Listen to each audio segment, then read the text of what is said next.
Bonjour à toutes et à tous, merci beaucoup d'être avec nous pour ce nouveau webinaire tradingcentral.fr mensuel. On va faire un point sur le marché parisien, sur le CAC 40 et la correction en cours.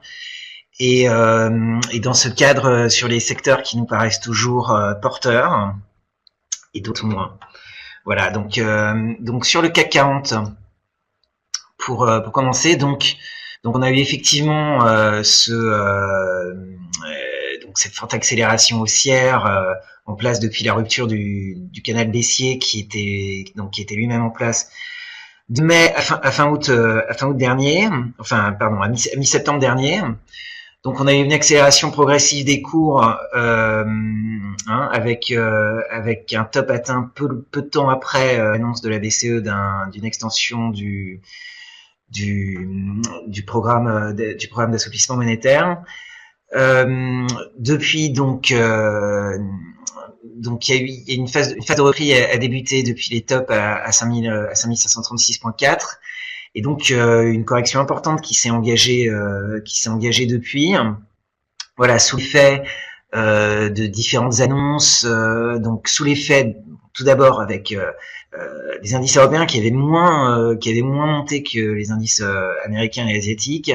En tout cas en Asie et aux États-Unis, une grosse vague de prise de bénéfices sur ces indices qui entraîne également les indices européens. Le prétexte à ces prises de bénéfices a été principalement aux États-Unis les incertitudes concernant l'application du programme de réforme fiscale qui était prévu pour 2018 au départ, qui sera peut-être finalement mis en place que pour 2019 avec des conditions qui sont pour l'instant certaines. Peut-être une baisse du taux d'imposition moins importante qu'attendue pour les entreprises américaines. Bon, en tout cas voilà, donc ça a créé cette vague de prise de bénéfices. Encore une fois, des prises de bénéfices. On parle pas de dégagement lié à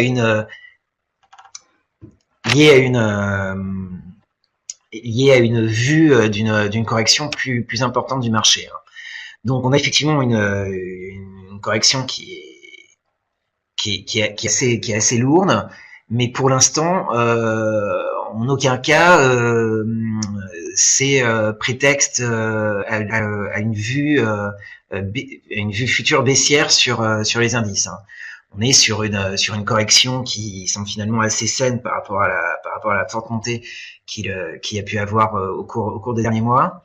Et donc on a fixé un niveau de stop actuel un niveau pivot actuel sur le CAC 40 qui est sur les 5259 et qui correspond en fait au retracement de 50% de Fibonacci, de 50% de la précédente vague de hausse qui était en place depuis les points bas de fin août dernier. Voilà, donc sur cette base, voilà, si on retrace 50% de cette jambe de hausse, on arrive sur les 5259.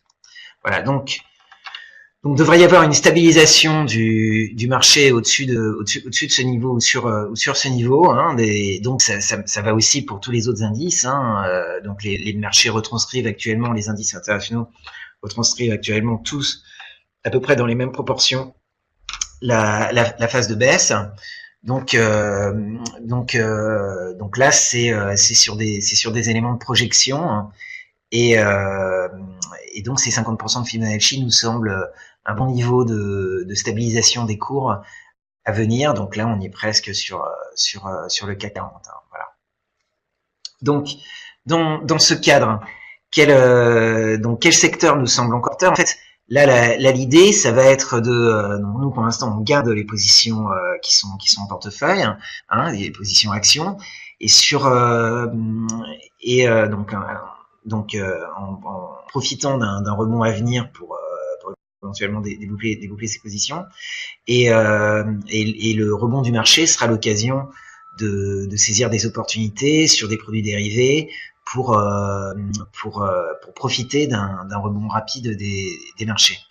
Donc dans ce cadre, un secteur qui nous semble toujours très porteur est celui de la technologie. Voilà, on le retrouve ici sur un graphique hebdomadaire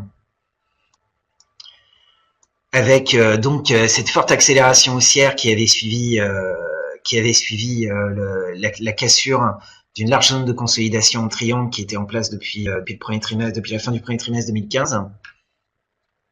Puis cette accélération haussière. On avait eu ensuite une phase de consolidation comme sur tous les marchés européens.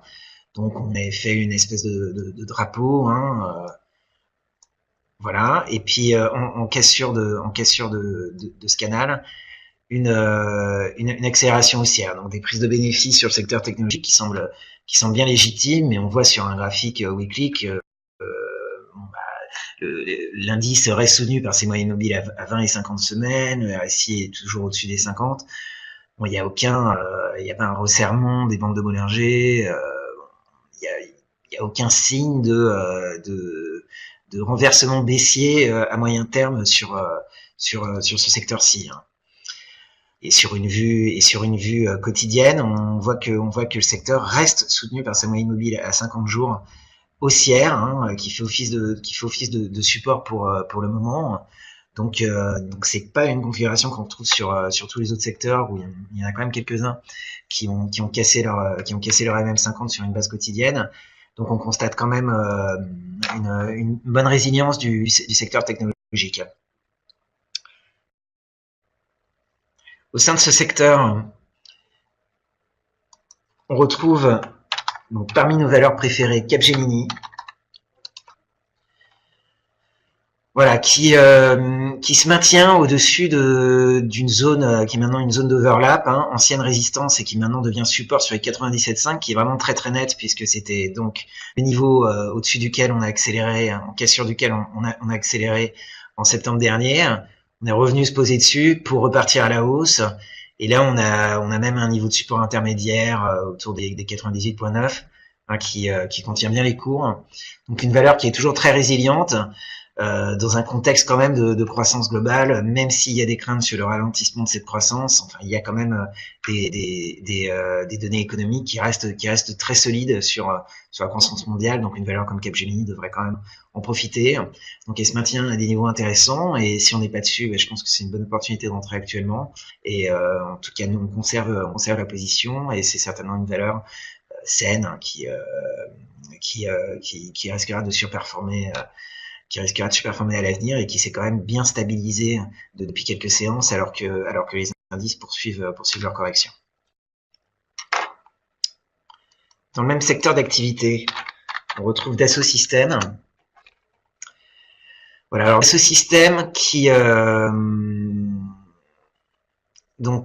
la sortie de cette zone de consolidation qui était en place depuis le 28 avril 2017 jusqu'à début septembre dernier, qui a connu une nette accélération et donc on a eu ensuite une phase de continuation haussière en biseau descendant.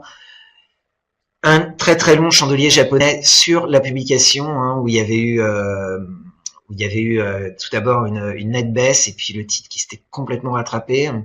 Donc sur des prévisions de perspectives quand même positives pour le titre. La moyenne mobile à 50 séances qui reste en soutien des cours. Donc en fait, on a une phase de pullback prononcée après cette accélération haussière, on peut voir comme ça, et une bonne opportunité pour se replacer sur le titre dans une perspective de tendance haussière de moyen terme qui n'est absolument pas remise en cause. Voilà, donc Capgemini, Dassault Systèmes, deux bonnes valeurs dans le secteur technologique en France. On pourra aussi regarder ST Microelectronics, voilà, qui avait complètement explosé à la hausse et qui peut se retrouver aussi sur des bons niveaux de support. En cas de stabilisation du marché, c'est vraiment ces valeurs-là qui risquent de repartir d'une façon saine. Bon, vous avez des valeurs cycliques qui risqueront de rebondir aussi assez nettement, sur lesquelles on pourra prendre des dérivés pour jouer un moment court terme, mais dans la perspective de fondamentaux techniques quand même techniques sains, les valeurs techno restent très positives, avec une consolidation qui est limitée. Donc voilà pour le secteur de la technologie. Un autre secteur intéressant dans les conditions actuelles, c'est le secteur de l'alimentation. Donc le food and beverage qu'on retrouve ici. Voilà, avec également donc d'un point de vue hebdomadaire, voilà, on avait cassé ce long canal haussier, on est revenu taper la résistance à 683. Voilà, on est en dessous, il faudra sur le secteur un dépassement de cette résistance. On parle bien du secteur, c'est le stock 600 Europe alimentation, donc il peut y avoir des valeurs même plus ou moins solides au sein de celui-ci.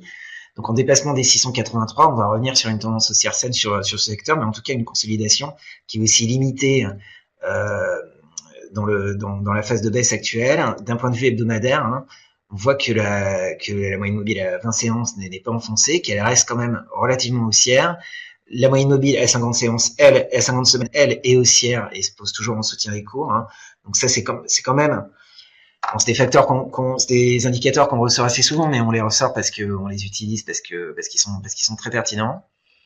Et puis du côté du RSI, on avait cassé à la hausse une ligne de tendance baissière qui avait été en place depuis 2015. Et puis on peut continuer à tracer. On voit qu'on a rebondi au-dessus de celle-ci, donc on reste quand même sur une phase haussière qui n'est pas du tout remise en cause sur ce secteur. Au sein de celui-ci, on peut retrouver Rémi Cointreau, qu'on a en portefeuille, qui reste toujours très positive, qui se maintient au-dessus du trou de cotation haussier qui avait été ouvert le 26 octobre dernier, et une valeur qui reste au-dessus de ce trou de cotation, un trou de cotation qu'on a retrouvé, c'était au moment de l'annonce donc c'était un trou de cotation ouvert le 27 octobre dernier, c'était le jour qui avait suivi l'annonce de l'extension du programme d'assouplissement monétaire de la BCE. Il y a pas mal de valeurs qui sont revenues en dessous, et puis l'indice en lui-même qui sont revenus en nous, l'indice donc CAC 40 qui sont revenus en dessous de ce trou de cotation haussier. C'est pas le cas de Rémi Cointreau, qui montre toujours une résilience très très forte, donc des perspectives qui restent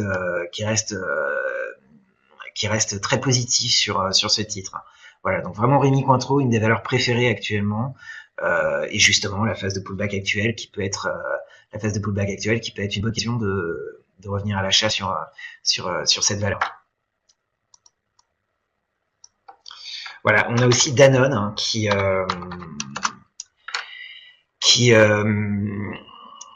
avait, à l'occasion de la publication des résultats du troisième trimestre, connu une forte poussée haussière, inscrit un nouveau plus historique, et puis validé la sortie d'une longue phase de consolidation en triangle symétrique, qui est vraiment très nette ici, qu'on retrouve bien, qui était en place depuis la fin juin. Et donc en fait, après une accélération haussière suite à la sortie de cette figure, on a une phase de pullback assez classique, mais au-dessus de la figure, on n'a pas réintégré la figure. Donc il y a c'est plutôt une consolidation saine au-dessus de celle-ci. Donc il n'y a aucun motif d'inquiétude sur Danone à moyen terme actuellement. Une correction court terme, une phase de pullback au-dessus de cette figure, avec la moyenne mobile à 50 séances qui continue de soutenir les cours et qui sert de support à court terme. Voilà, donc on est toujours dans cette phase de consolidation, mais aucun problème sur Danone. Donc la configuration technique nous incite à entreapercevoir une reprise de la hausse sur le titre, avec si on doit dupliquer la figure de consolidation assez large qu'on a vu depuis juin, on n'est évidemment pas du tout encore, donc potentiel de hausse qui est encore important sur Danone.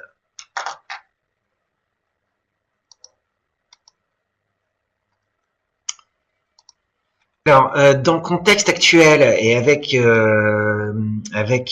annonces de la BCE, donc avec un contexte de taux bas qui devrait perdurer, aux États-Unis, on n'est pas encore non plus, il devrait y avoir une première hausse des taux en décembre, mais sur le rythme de hausse des taux par la suite, c'est encore le grand flou. Donc ce contexte-ci a pénalisé les valeurs bancaires, qui opèrent quand même une nette correction, qui arrive quand même sur des niveaux de support importants, mais en tout cas à redonner de l'élan au secteur de l'immobilier pour lequel on va s'intéresser actuellement. Voilà, avec donc un secteur qui du coup bien sûr n'avait pas du tout connu les mêmes une perspective de hausse des taux qui n'avait pas du tout connu les mêmes évolutions que le marché, mais là qui a bien bondi. Voilà, donc qui connaît une phase de pullback également avec le marché, mais qui présente des opportunités intéressantes sur certains titres, donc notamment en France. Donc, parmi lesquels on retrouve ICAD. Voilà, donc ICAD qui c'est quand même voilà, si on se place d'un point de vue hebdomadaire, donc une très très large zone de consolidation en place depuis avril 2015 jusqu'en juin dernier. Hein, voilà, donc une sortie à la hausse de celle-ci qui se confirme via la cassure de la résistance court terme à 76. Donc une progression qui est moins rapide que les autres titres par rapport au marché, lié à son secteur d'activité, mais qui retrouve des couleurs actuellement. On est en train de consolider au-dessus de ce niveau de résistance autour des 76 €, donc ça peut être un très très bon timing pour rentrer sur la valeur en visant une nouvelle phase de progression avec quand même une possibilité de rattrapage vers le plus haut 2015 qui existe. Les niveaux sont là, on ne parle pas de nouveaux plus hauts, mais de retour vers les tops de 2015. Donc voilà, ICAD, une de nos valeurs préférées dans le secteur immobilier.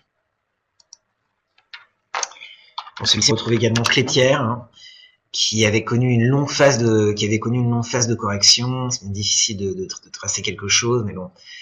Enfin, en tout cas, une tendance baissière nette, nouveau plus bas plus haut, nouveau plus bas plus bas. Hein, une phase d'accumulation, une grosse phase de support une grosse zone de support sur les 32,1. Puis en fait, on peut voir ce qui s'est passé ici, hein, comme avec surtout le trou de cotation qui avait été ouvert le 27 octobre.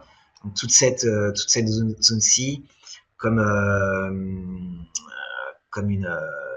une sortie de renversement, comme un renversement baissier en niveau de retournement, une accélération haussière par la suite. Voilà, et donc on teste un petit peu ici un niveau à 34,5. Hein, si on se maintient bien au-dessus de ce niveau, venir ici, hein, autour des 34,3, on est bien sur la valeur. Donc une tendance haussière qui pourrait continuer à perdurer sur Clépierre, avec des niveaux de résistance nette, un premier niveau à 35,83 et un deuxième niveau à 37,6, donc ce qui laisse potentiel d'appréciation assez important sur la valeur dans le contexte de marché actuel. Voilà. Parmi les secteurs en difficulté, en revanche, on retrouve le secteur de la distribution. Voilà, donc c'est assez net, hein, qui était déjà en nette difficulté depuis mai 2017, hein, donc qui a continué de baisser jusqu'au 287,7, donc là on parle du secteur, avec une phase de rebond derrière et une phase de continuation baissière, hein, si on se place dans un triangle d'un point de vue hebdomadaire, c'est net. Voilà, on doit sortie à la hausse, sortie à la baisse de ce biseau ascendant, forte phase de repli derrière, donc une poursuite de la correction sur premier support à 287,7, et puis ensuite ce serait les 273 qu'on viserait. Alors dans ce secteur en France, on retrouve les deux principales, Carrefour, voilà, donc qui est en proie à d'énormes difficultés depuis son avertissement sur chiffre d'affaires qui avait été émis à l'occasion de la publication des résultats semestriels à la fin août dernier, début septembre dernier, oui, c'était donc le 31 août dernier. Voilà, donc une légère phase de rebond derrière, mais en fait on a dessiné un drapeau, hein, donc une figure de continuation baissière sur le titre, duquel on est sorti à la baisse, hein, avec un biais baissier qui se confirme avec la séance d'aujourd'hui. Donc poursuite du repli attendu sur Carrefour, plus avec des news fonda qui réussissent pas à faire redresser le cours, puisque le plan stratégique les intervenants espéraient une annonce de nouveau plan stratégique d'ici la fin de l'année, et il sera finalement annoncé qu'à la fin du mois de janvier prochain. Voilà, donc ça a été annoncé hier, donc ça a contribué à la chute du titre, hein, et ces nouvelles donc fait fait correspondre à un événement technique important, avec cette sortie à la baisse de ce canal qu'on était en train de dessiner et qui donc valide une figure de continuation baissière sur Carrefour. Hein, voilà, donc des éléments techniques assez nets sur cette valeur, comme sur son indice de référence. Voilà, et Casino également qui montre des signes de faiblesse importants. On avait quand même toute cette zone d'accumulation ici, qu'on casse ce matin via la rupture de la zone de support à 48,48 €. Voilà, donc on pourrait quand même voir une nouvelle phase de repli rapidement vers les 45,8, en cassure de dessus 44,5, des zones de support successives, et en cassure des 44,5, on irait viser les 41 €, mais bon, une perspective sur les valeurs des distributions clairement négatives, qui n'arrivent pas à rebondir et qui sont décorrélées en gros de notre vue sur l'indice. Elles n'ont pas évolué de la même façon. Elles restent avec un baissier pour le coup qui est de moyen terme. Hein. Donc voilà, hein, qu'on voit sur une perspective hebdomadaire, on constate un croissant des moyennes mobiles à 20 et 50 semaines sur le titre Casino. Hein, donc c'est quand même des éléments négatifs à moyen terme très importants sur ces valeurs. Voilà. Donc forte correction sur les marchés actuellement, assez rapide, hein, quand même, une grosse vague de prise des bénéfices, une phase de sell-off assez importante, mais bon, qu'on retrouve de façon traditionnelle. Hein, la montée des marchés, c'est souvent de façon plus progressive que la correction sur les cours qui se fait de façon plus brutale. Donc là on y est. Au moment où on se parle, on constate une petite stabilisation par rapport à la baisse de ce matin. Donc dans ce domaine, les secteurs à retenir, la technologie, donc qui reste le secteur préféré actuellement, clairement. Hein, voilà, donc une opportunité de pullback, une opportunité de se replacer sur le titre pour viser une nouvelle progression. Le secteur de l'alimentation qui continue à être donc secteur défensif par nature, mais qui avait quand même très bien progressé avec la montée des marchés, qui n'avait pas vraiment sous-performé et qui se montre très résilient actuellement, avec des perspectives quand même sur l'économie globale qui sont intéressantes pour les valeurs qu'on a vues. Voilà, donc Rémy Cointreau et Danone. Donc le secteur de l'immobilier qui s'est quand même bien retourné à la hausse, on a vu ces configurations assez nettes sur Icade et Clépierre, et donc il devrait quand même profiter pour l'instant du contexte actuel de taux bas. En tout cas, on voit pas d'annonce au quiche, hein, comme on dit, de la part des différentes banques centrales actuellement. Alors, ça sera peut-être le cas, mais bon, pour les prochaines semaines, on devrait quand même rester là-dessus, en particulier en Europe. Et puis donc ce secteur de la distribution, toujours très fragile, hein, avec aussi des configurations techniques assez nettes, donc avec des perspectives baissières sur Carrefour et Casino pour les prochaines semaines. Voilà, donc je vais maintenant répondre à vos questions si vous en avez.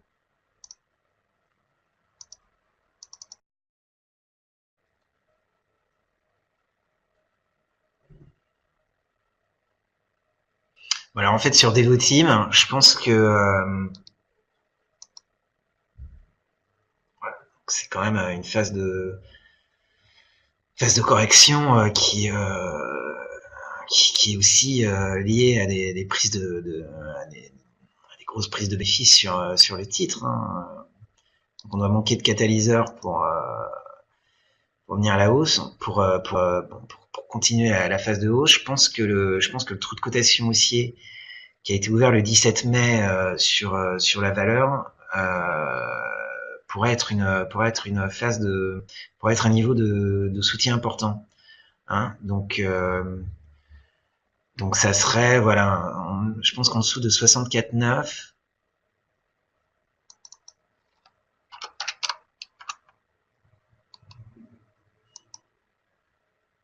ouais, je pense qu'en dessous parce que là on avait déjà eu une très forte phase de hausse, et cette accélération, hein, et le titre est bien continué à monter suite à ce trou de cotation haussier, hein, donc ouvert à 64,9.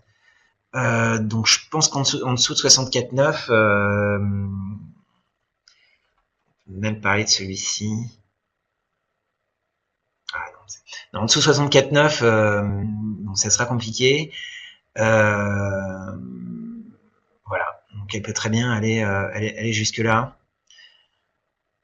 Il y a plus trop de. Aujourd'hui, c'est pas une bonne séance. Hein, Mais en intraday, ce maintien au-dessus des 72,1. Donc en dessous des 72,1, je pense qu'on ira voir les 67,2 et puis ensuite les 64,9. Voilà, en dessous de 64,9,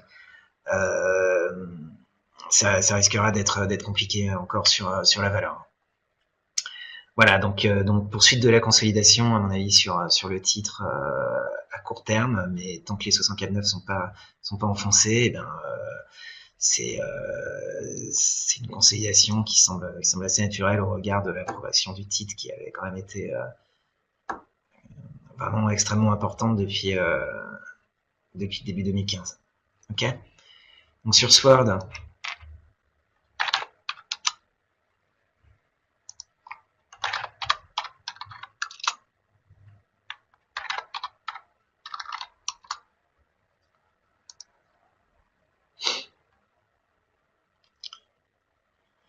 voilà, alors sur Sword Group aussi, des dégagements très importants. Donc là, on casse la moyenne mobile à 50 semaines.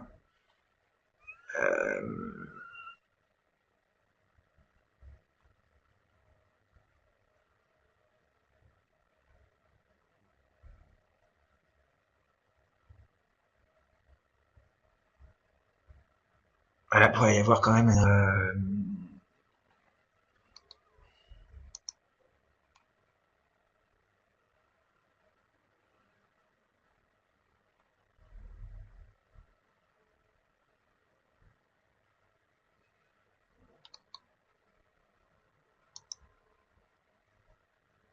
ouais. Bon, c'était bien ça. Ok, donc les 29,6 hein, pourraient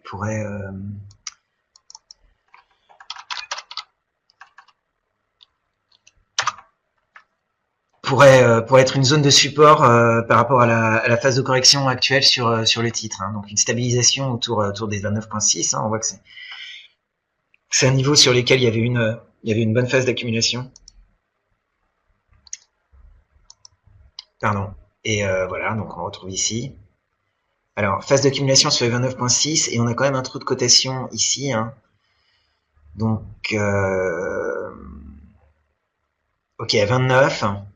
Ok, donc en dessous de 29,6, je pense on ira peut-être directement combler le gap. Hein. Bon. C'est la zone des 29,6, 29 en tout cas qui va contenir les cours.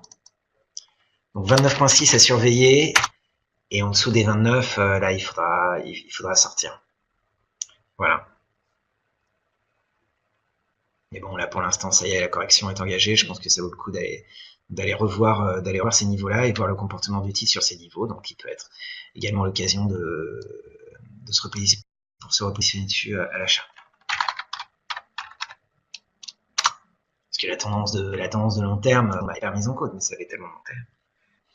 Voilà, donc à l'inverse, Nanobiotics, donc là on est ok, alors sur une phase hebdomadaire, on est sur un trading range hein, qui est très très large, hein, mais bon.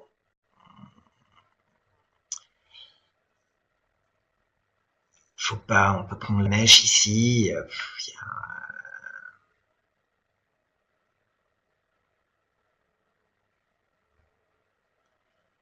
Donc, sur des zones hebdomadaires, hein, on va essayer de trouver un last. Donc à 13. Je pense que 13 sur une base hebdomadaire, faut pas que ça casse en dessous. Ok. Voilà. Donc on peut très bien revenir tester ces niveaux-là avec peut-être donc des fluctuations. Hein, on risque de passer en dessous. On voit les différentes mèches qu'on a ici. En tout cas, on n'a pas cassé 13 en clôture depuis donc 2014 et cette énorme jambe de hausse sur les titres qui a entraîné ensuite tout ce trading range par la suite. Ok, donc en cas de cassure de 13 en clôture hebdomadaire, hein, donc le vendredi soir, là ça commencera à devenir dangereux sur le titre. Ok, bon, après sur ces niveaux-ci, hein, donc là on va être là-dessus sur les 13,4, ça pourrait être des niveaux pour se repositionner à l'achat sur le titre pour renforcer une position peut-être actuelle et de l'acheter dans à des prix de revient plus bas. Ok, donc en tout cas en cassure de 13, là, danger. Cassure hebdomadaire de 13. En cassure quotidienne, en cassure hebdomadaire de 13. Alors, concernant Quantum Genome,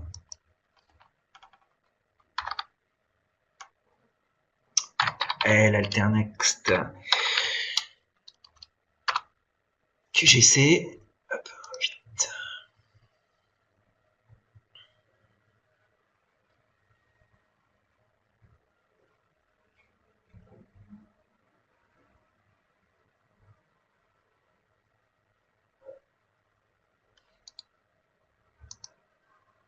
Bon, là, on teste, ok.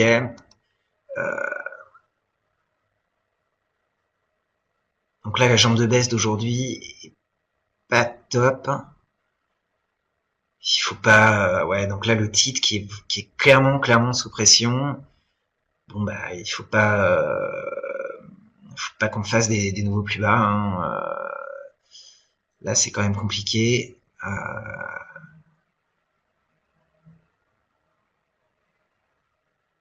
Si on clôture en dessous des 2,88, si on clôture en dessous des 2,88, ça va être difficile. Là, il n'y a plus, c'était des plus bas historiques, hein. Ouais, non, malheureusement, en cas de clôture en dessous de 2,88, je pense qu'il faudra s'attendre à une plus forte correction sur le titre, donc on y est presque. Donc clôture en dessous de 88, et puis donc le plus bas c'était 2,79, voir comment elle se comporte à ce moment-là, mais ouais, donc en cas de clôture en dessous des 2,88, je pense qu'il faut, je pense qu'on risque d'avoir une phase de repli supplémentaire sur le titre. Voilà.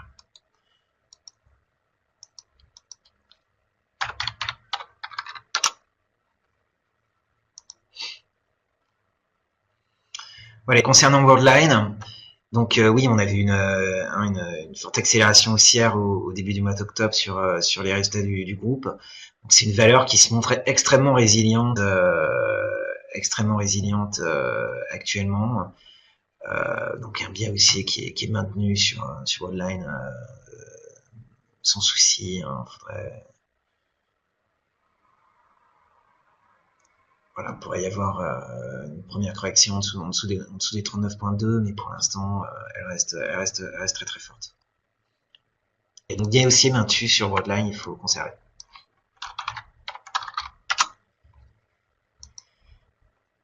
Ipsen, donc qui corrige fort après son explosion du premier semestre.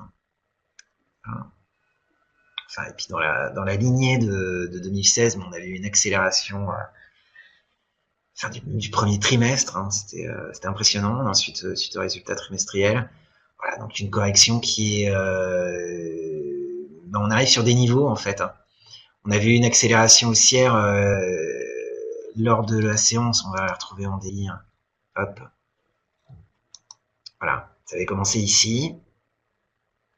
Donc c'était la séance du 23 février. Donc on a ce trou de cotation à 77, ouvert à 77,49. Enfin, 77,49, c'était le LAS de la veille. On en a un premier ici aussi, là qu'on est en train de casser, qu'on a comblé, hein, et on part bien en dessous. Donc quel est le plus évident?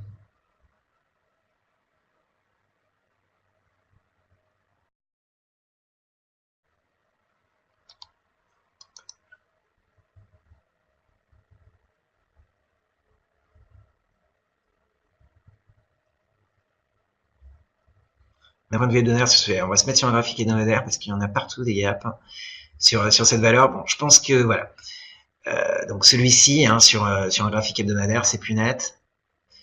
Donc non, Quantum, j'en ai parlé, hein.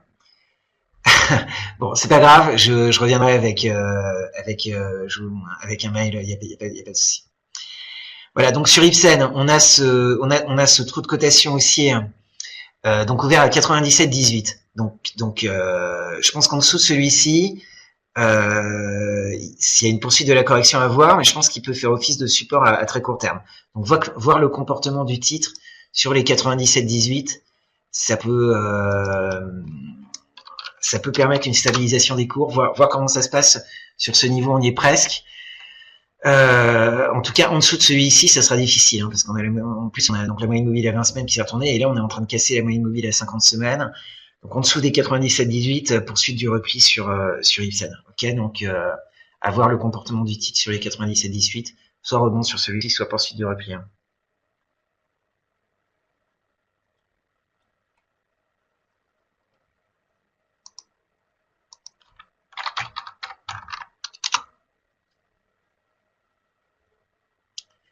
Voilà, donc sur Société Générale, on teste un gros niveau de support à 42,7. On en a des niveaux de support sur les titres, hein, c'est quand même un range qui est assez important, donc successif. C'était à partir du dépassement des 38,7, on a eu la phase, une grosse phase de hausse, hein, il faut là, au moment où on se parle, c'est encore trop tôt pour. Il y a un premier support là, 42,7, mais c'est encore trop tôt pour se positionner dessus. On vise un rebond à court terme sur le titre avant une nouvelle phase de baisse. Là, voilà, on est sur des tests de support, quoi. Donc à voir le comportement des intervenants dessus. Ça peut se tenter, au niveau actuel, en sachant qu'on risque derrière de repartir à la baisse. Donc je pense que les 38,7 quand même sur Société Générale, là, ce sera du sûr de sûr si on y est.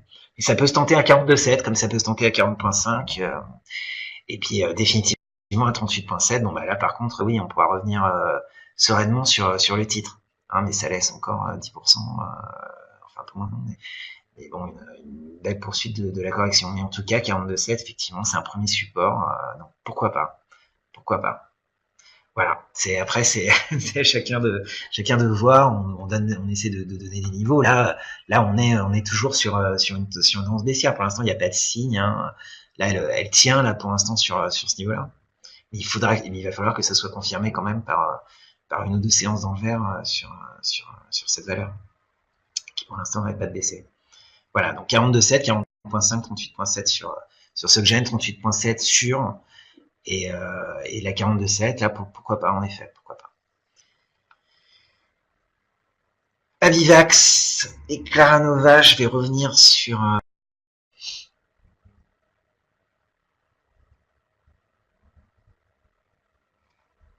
ok, elle nous fait un peu quelque chose qu'on peut retrouver chez Nicox actuellement là. Donc très forte hausse suite une news, si on a un médicament, quelque chose comme ça. Hop. C'est bien ça, ok. Bon bah écoutez, donc là c'est le trou de cotation à 9,2, hein, y a rien de. C'est un peu comme pour Nicox actuellement là. Voilà, donc grosse phase de pullback après la forte montée du titre au-dessus de ce niveau. Voilà. Ce qui est important, c'est qu'on est toujours au-dessus de ce niveau, donc en dessous des 9,2, bah, gros danger. Et puis bah, tant qu'on est au-dessus, ça peut être l'occasion de se repositionner dessus. Voilà. Donc ça reste aussi au-dessus de 9,2. Concernant Ined Pharma, ouais, qui a publié son chiffre d'affaires hier soir ou ce matin, enfin en tout cas c'est la session d'après aujourd'hui. Hop, donc finalement, c'était en hausse ce matin, c'est en baisse actuellement, et là c'est pas top. Voilà, mais on teste ces niveaux-là, hein, donc c'est l'énorme mèche qui était ici.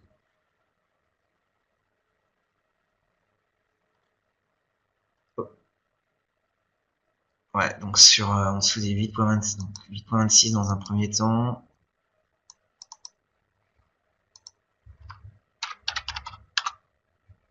Pardon.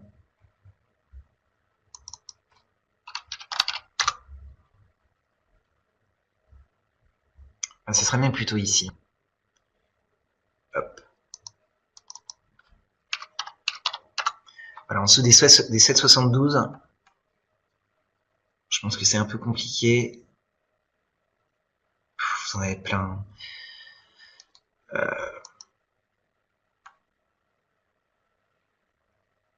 Non, mais 7,72 me semble pas mal. Je pense qu'en dessous de 7,72, il faut absolument sortir. Voilà, donc on pourrait continuer à avoir une poursuite de la correction sur ces niveaux, mais là, il pourrait déjà y avoir une stabilisation. Ouais, mais en tout cas, un niveau de support à 7,72 sur Inat Pharma.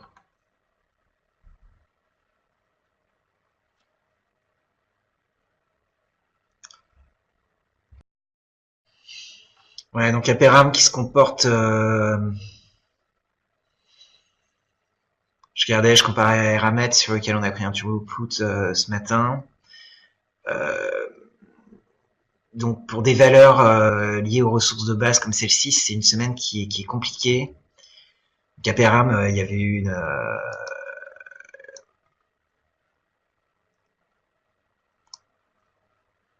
une phase de hausse. Bon, on a des spikes ici, le canal va pas forcément être d'une propreté folle, mais bon, on comprend l'esprit.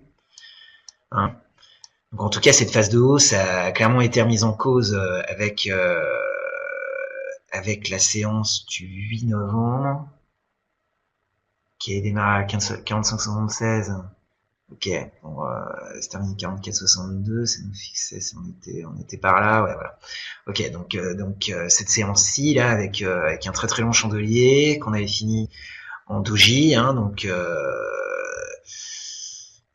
à mi-chemin, mais en tout cas l'événement technique qui avait suivi était la rupture de ce canal baissier et depuis la valeur a continué de consolider pour revenir sur ces niveaux, donc les 42,4 hein, dans ces eaux là.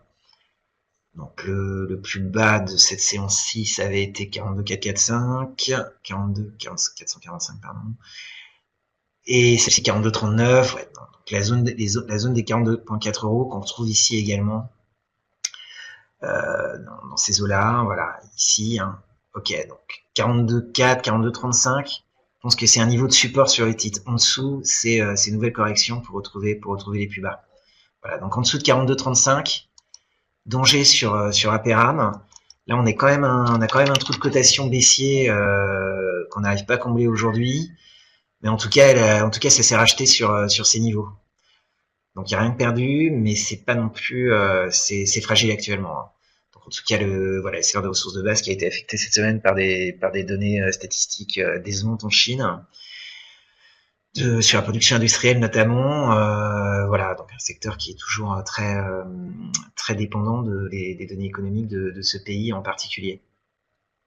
Mais en tout cas, là, il y a un niveau technique qui tient sur Aperam, donc 42,35. Hein.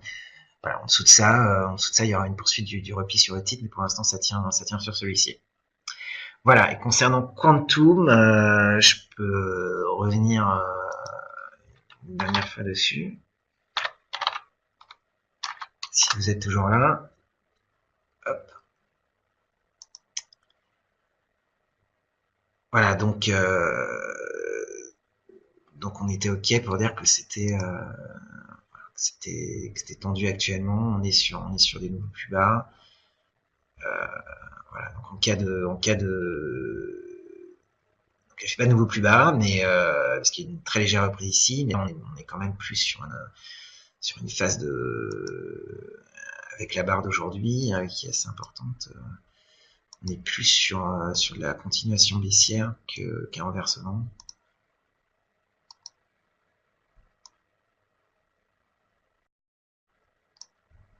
Voilà, on pourrait voir la sortie d'un triangle de continuation. Hein. Donc non, je pense que voilà. En cas de nouveau plus bas sur Quantum, c'est fini. Voilà. Excusez-moi.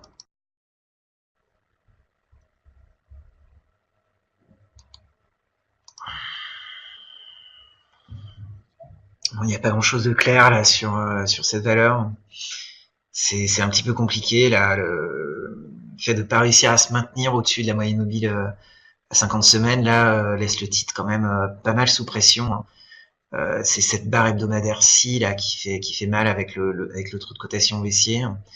Il faudrait revenir au-dessus de ce trou de cotation. Donc à 32,85, il faudrait revenir au-dessus des 32,85 pour espérer une reprise de la tendance haussière. Ok, bon, je pense que pour le coup ça va aussi avec le comportement actuel des marchés. Et puis en cas de nouvelle phase de baisse, on a différents niveaux de support. Hein.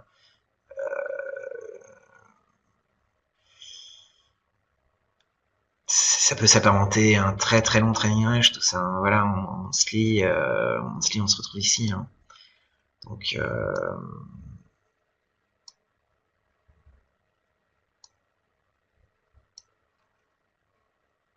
on arrive quand même à tracer chose qu'on peut voir comme ça, ou à plus court terme, sur le graphique mensuel, voilà, comme ça. Bon, on est dans une phase de consolidation sur le titre, en triangle, voilà, donc c'est pas mal d'essayer de regarder sur un graphique en base mensuelle. Je pense qu'on doit avoir un niveau ici, est-ce que je me retrouve sur mon graphe des lignes? Bon, ouais, donc là on a une mèche, bon, faut voir comment elle peut se comporter.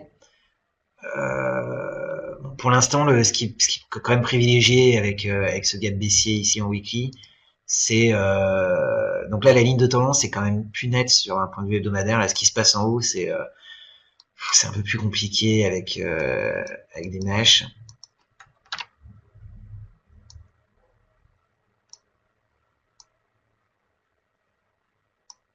En tout cas, la ligne de tendance qui soutient les cours, bon, est plus nette que ce qu'on peut dessiner en haut, mais bon, on est en train de, on est dans un triangle, quoi. Qui mettre comme ça sur les mèches, puis voilà. On est sur un triangle, donc là quand même, à tournure actuelle, ça serait de revenir tester cette ligne de tendance haussière qui elle tient très très bien depuis le printemps 2014. Voilà. Donc ça serait une consolidation par ici. Hop. Avant une reprise de la hausse. Voilà. Vers cette ligne, la borne haute du triangle, pour continuer à tracer, voilà. Puis, par contre, en cassure de cette ligne, poursuite du repli, en cassure de la ligne supérieure, poursuite de la hausse. Voilà pour sécher. Et Claranova, donc on a vu tout à l'heure. Ah ben non. J'avais oublié, excusez-moi. Donc sur Claranova, je pense que la tendance haussière est pas mise en cause. Hein. On a toujours la moyenne mobile à 50 semaines qui contient bien les cours. Donc on avait certainement une sortie ici, hein, voilà, une sortie haussière, une figure, accélération au-dessus, hop, phase de pullback au-dessus avec une mèche, hein, fausse cassure de cette zone de consolidation, on est reparti à la hausse dessus, donc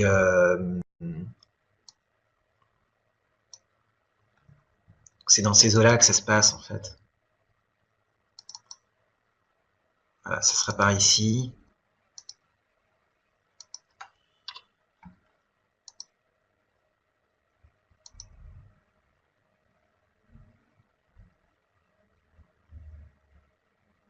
Parce que le support est ici, donc à 0,369.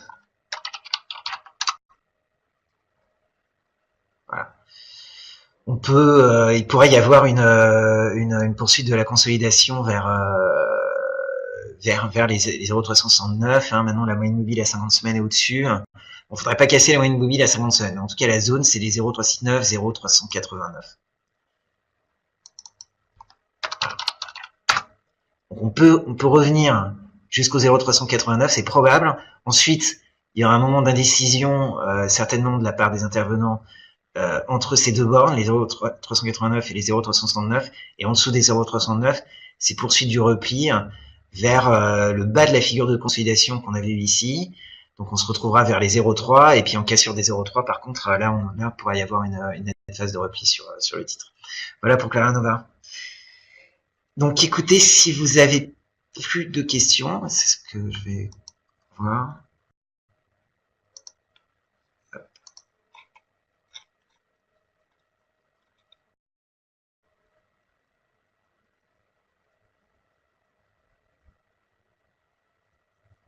Très bien, merci beaucoup, merci à vous. Et puis donc au mois prochain au début du mois prochain, puisque là c'est le 6 décembre, donc dans 3 semaines finalement.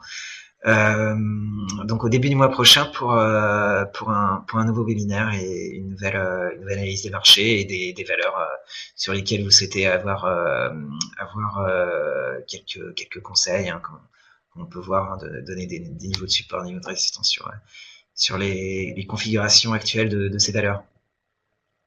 Merci beaucoup, merci à vous. Au revoir, bon après-midi.